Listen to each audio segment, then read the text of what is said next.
Okay. Well, good afternoon, everybody. Thank you all for joining us again today as we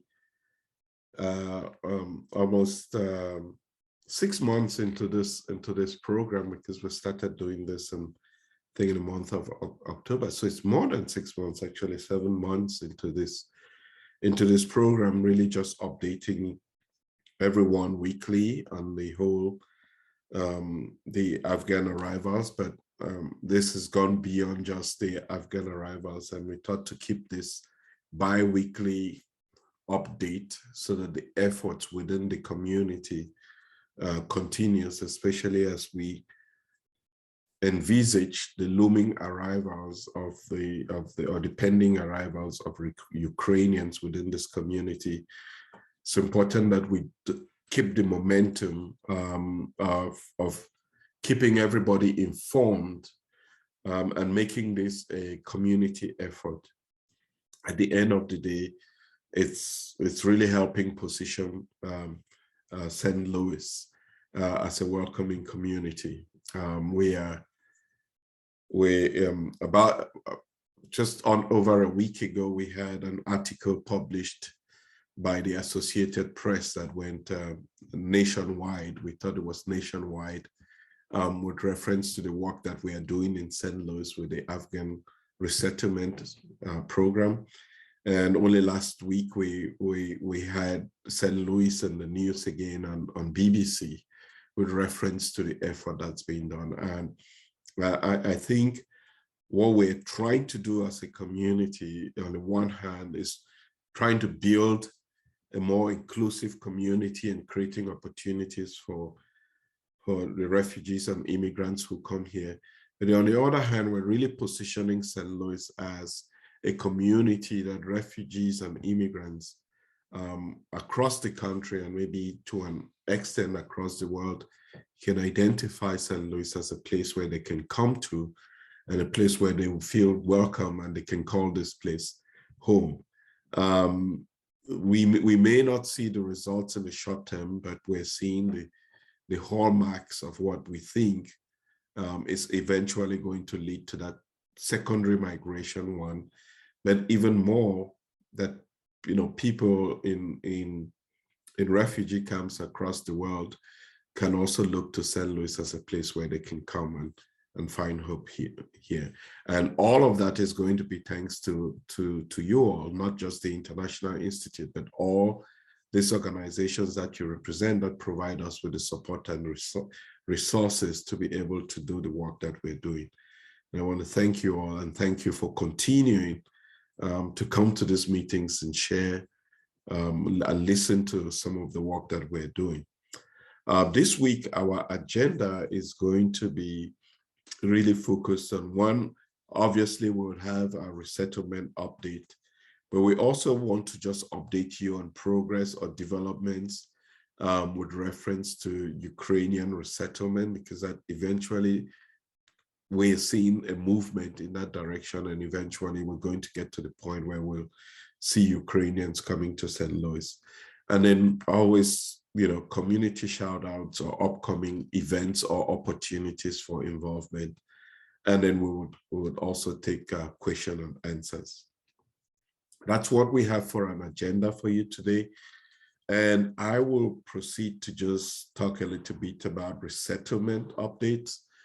As I go along, if there's anybody who would have something to add, Carlos or Kelly, with reference to, Blake cannot be with us today.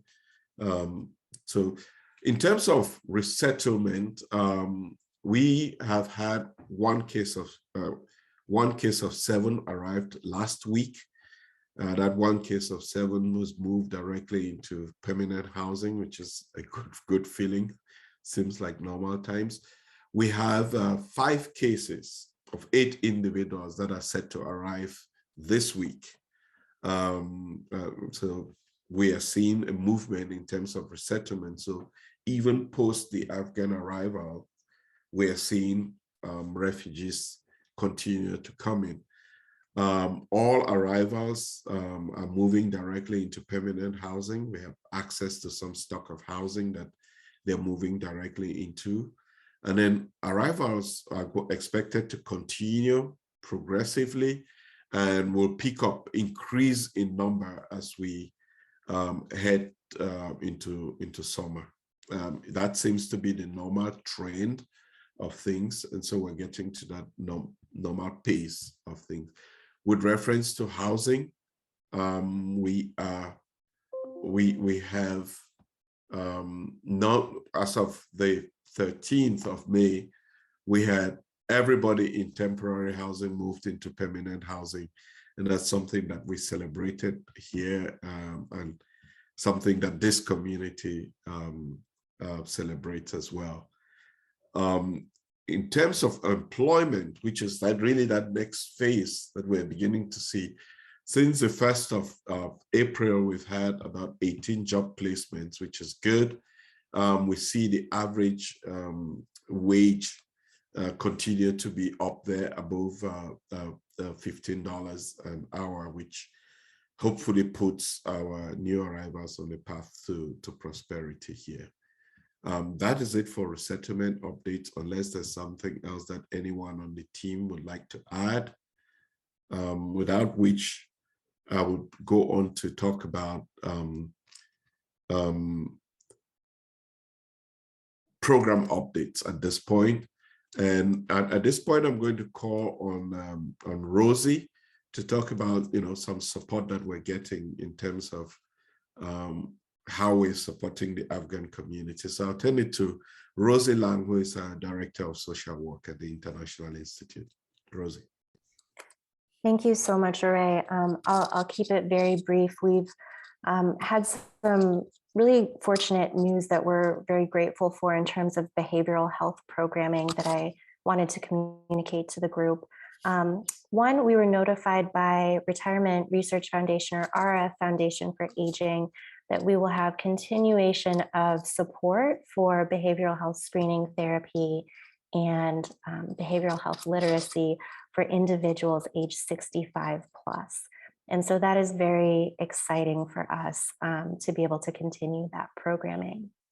In addition, we were notified by St. Louis City Mental Health Board of renewal for the Care Access for New Americans program for us that funds a portion of our adult therapy for St. Louis City residents. And very critically, we were also notified that we received an award to help us expand our services to youth. This is an area that we've been looking at very carefully over the past several years in terms of how we can better support our new arrivals who are under the age of 18 and struggling with a number of adjustment issues as well as trauma. So we'll be able to offer behavioral health screening and behavioral health services to youth age 6 to 18 who again reside in the city of St. Louis. And we're very grateful to St. Louis City Mental Health Board for their continued support and are looking forward to continued partnership. Thank you so much, Ray.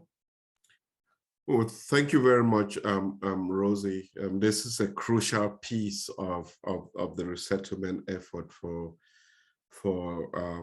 the Afghans that have arrived here. As we're monitoring that, and I think this support will be really valuable in helping us provide more assistance to these new arrivals.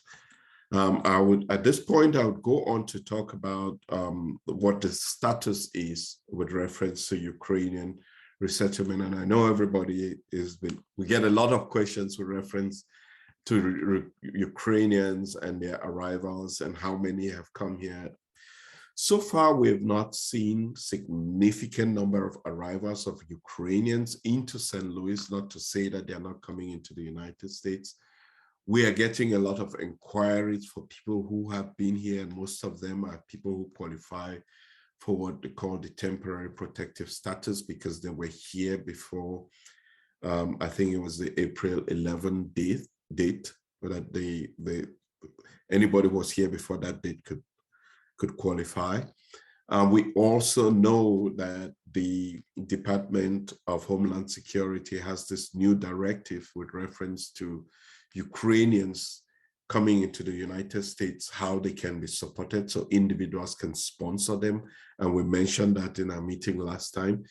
But since our last meeting, the progress that has been made was that on May 19, Congress approved this $40 billion aid to Ukraine. Now, as part of that aid package, a part of that spending bill, Ukrainians who have received humanitarian parole can now have access to some of the services that are typically designated for refugees.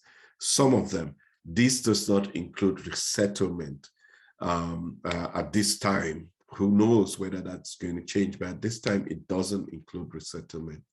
So we at the International Institute are awaiting guidance for enrolling Ukrainians who make it to St. Louis in some of the programs that they can have access to, like preferred communities and matching grant program. So that's, once we have guidance, then the Ukrainians that are here already can therefore contact us and we can enroll them for some of those programs so that they can benefit from these programs. In the meantime, here's how we can support Ukrainians, and basically there are two ways. On the one hand, we figured that we should, as a community, be able to support the relief efforts that are going on the front line. And so we're teaming up with Project Hope. And I think last week we had Morgan Loomis of Project Hope actually record a message for the St. Louis community while she was in Poland, just saying how grateful they are for the contributions that have come out of this community that is providing medical supplies on the front line. That's really important because as Ukrainians who are fleeing the war begin to think of, or given the opportunity to think of communities in which they can move to, we're hoping that they can look at St. Louis as a community that stood there, that was there for them on the front lines, and a place that they can move to and resettle. That's one of the reasons why we're involved in that. But secondly, it's just the right thing to do. Last weekend, I was at the Ukrainian Catholic Church, and the Ukrainian Catholic Church has been working to raise funds to support relief efforts as well on the ground in parts of Eastern Europe. And we are going to be working with the Ukrainian Catholic Church to identify Ukrainians that eventually make it to St. Louis so that we can try to enroll them in some of the programs that they are going to be eligible for. But one way in which one can provide support to Ukrainian refugees abroad is through one, Project Hope partnership, and two, in collaboration with the Ukrainian Catholic Church that's here in St. Louis. So that's it for our resettlement updates this week. And we will now turn this over to Kelly and the team at the Command Center for our community shoutouts. Good afternoon, everybody. It's Kelly Moore, the Director of Community Engagement. I'm glad to be here and glad to see all of you on the call. We've had a stable number of 36 to 40 people on the call every week. So it's great that you all are coming back for our updates. And we are hopeful that you are bringing the updates out to other community members. So community engagement is blooming. Well, we're not really blooming yet. I think we're still have a downpour of rain, both figuratively and realistically, as I stare out my window with no sunshine. We are just really busy and we have so many people to thank, and I love this part of the call. So this past week, or the past 2 weeks, I've really just been, the team has been busy thanking individuals. Like look at our wonderful slide here. St. Joseph's Academy, you know, they have a coffee house and they donated money to us through that. So I had the pleasure of meeting the women at the Women's Connection Network. They also donated essential funds to our Tau Fund. I went out to St. Nicholas Greek Orthodox Church, which was fun to talk to those women and talk about how our resettlement's going. And they chose to donate $1,000 to the Women's Community Literacy Program. This fourth one on the list is amazing. I find this amazing because the $1,600 that came from these individuals are from the primary school, and we're talking kindergarten, first and second graders. So I had the pleasure of working with Amy. Amy has worked at the minor primary school for, I believe she told me, close to 20 years. She's also worked with our translation and interpretation services. So she really encouraged those kids to dig deep in their penny banks. And they just raised $1,600 for refugees and immigrants. So that story is amazing. Not only is it amazing because of what they raised, but because of all those young children learning about immigrants and refugees in our community at a young age. So kudos to Amy and that school. We continue to work with the Church of Jesus Christ of Latter-day Saints, and they were especially wonderful this past couple of weeks because they donated their space in order for us to have a community-wide Eid festival. So it was a really great event.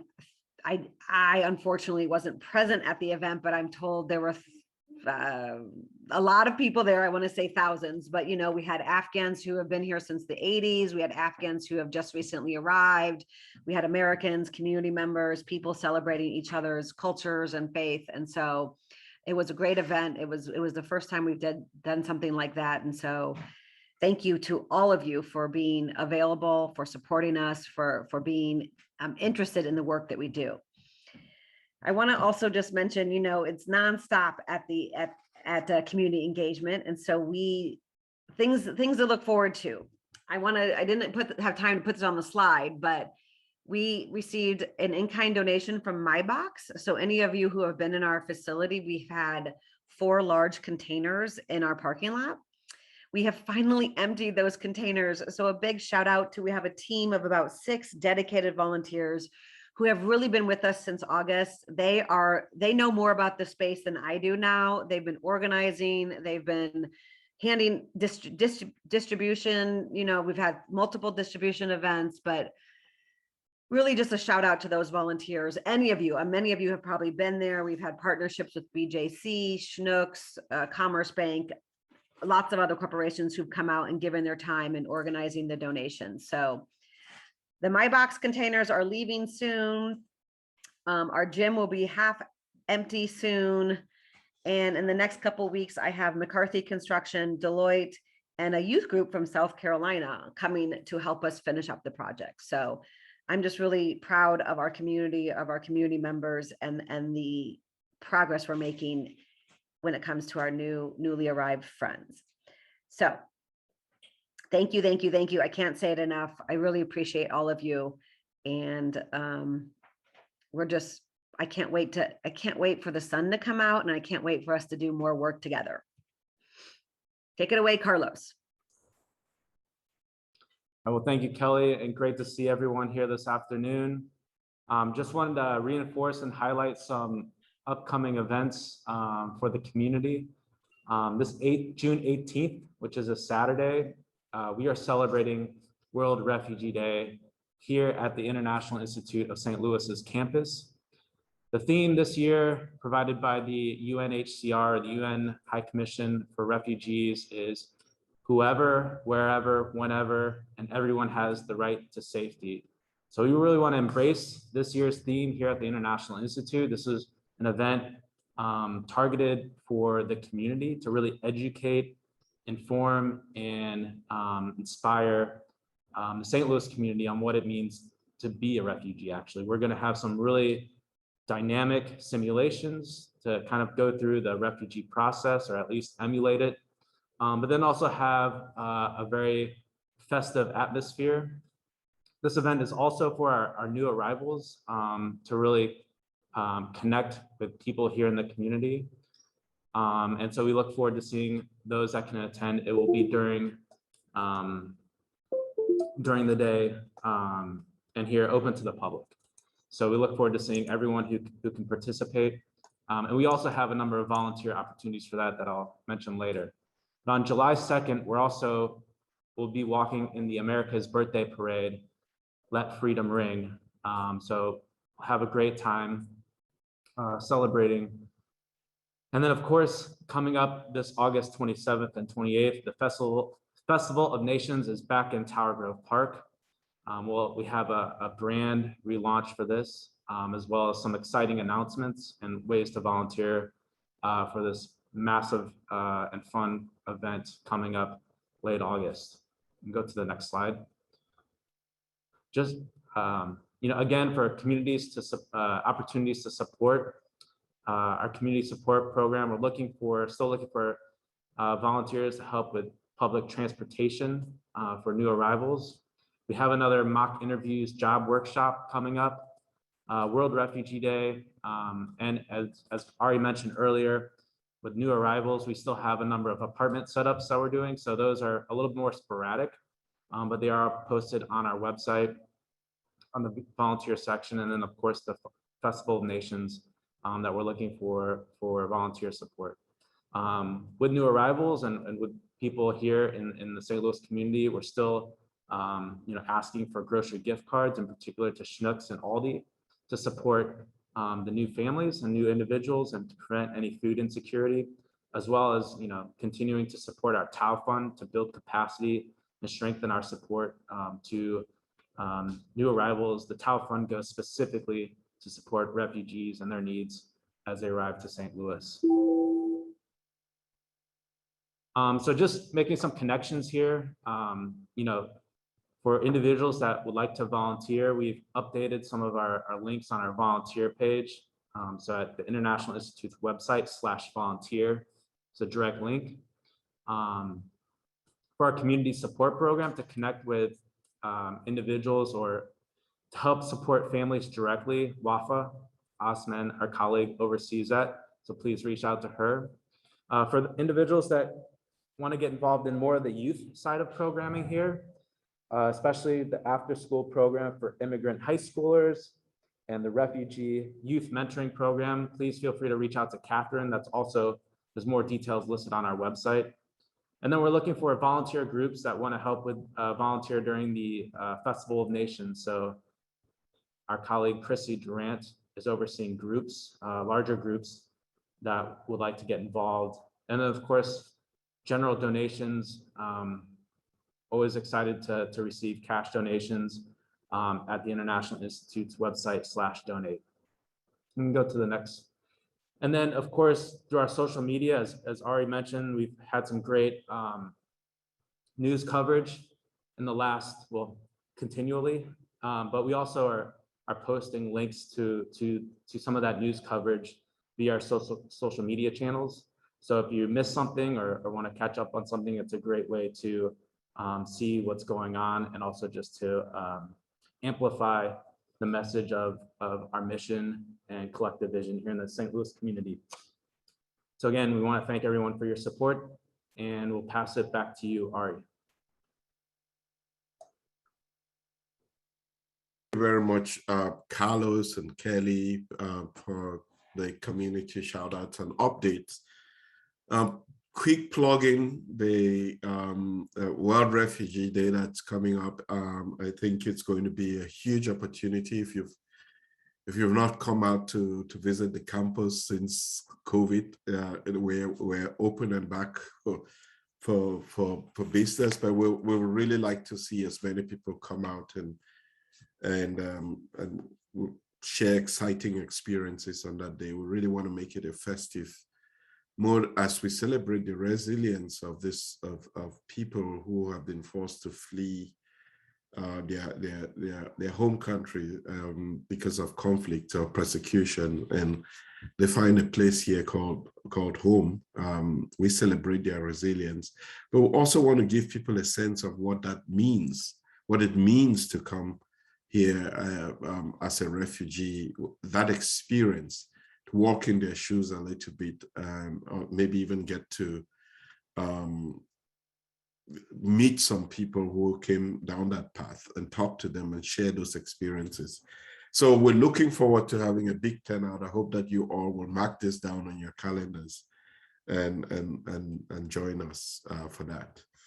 At this point, I'm going to pause for any questions, to take any questions from the audience. If you have any questions, this would be a good time for us to answer that.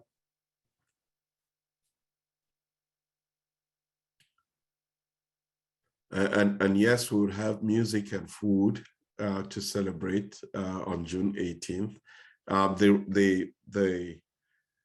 The World Refugee Day is actually June 20th, but because that's going to be on a Monday and probably a federal holiday because of Juneteenth, we decided to do it on the weekend before so that many more people can come out.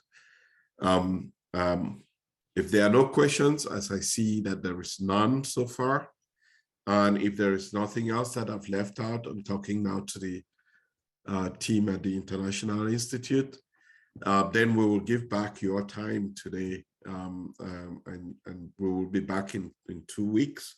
Hopefully we'll have more directions and clarity with reference to the Ukrainian arrivals 2 weeks from now, hopefully. But at this point, once more, thank you all for your continuous support to this work. Thank you for being viable partners in this effort, and wishing you the rest of wonderful rest of the week, and we'll talk to you 2 weeks from today. Take care.